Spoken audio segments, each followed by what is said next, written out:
It was December 27th, 2019. Tom Bovis had fallen and went to Rhode Island Hospital with a broken femur. They put me under for the surgery, and then next thing I remember was January 8th. Time he'll never get back, time his wife Lauren Lynch will never forget. Very scary. That's because post-surgery, Tom had developed a pulmonary embolism, a blood clot that had traveled to his lungs. I told the doctor, I said, you need to save him because he has babies. Because he had just had surgery, clot-busting drugs were not an option. His doctors determined it was back into the operating room. When we opened up his pulmonary artery, we found a large clot, which was basically straddling the artery as it separates to go to the right lung and the left lung. One of the largest blood clots cardiothoracic surgeon Dr. Neil Soda had ever seen.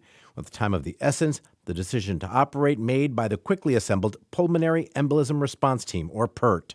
It was a pretty minute-to-minute situation. I just felt like he was in very good hands. So I felt confident, so confident in, his medical team. Pulling through the surgery was only half the battle for Tom. Post-op, he was placed on extracorporeal membrane oxygenation, or ECMO. Rhode Island Hospital is the only program of its kind in southern New England. The heart and lungs are totally bypassed, and you can essentially let them rest and recover. It's something that we don't do for patients unless it's, they're really critically ill, but it can absolutely be a life-saving intervention for the sickest patients. Dr. Corey Ventitulo says Tom was the nearest to death she's seen without dying. After 7 days on ECMO, he was awake.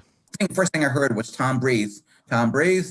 A number of times I opened my eyes and I could hear machines and going and things going. And woke up to a wall full of family pictures, a family still together, thanks to the life-saving treatment he received. Cases like this make us really proud and happy to be able to offer this to the community.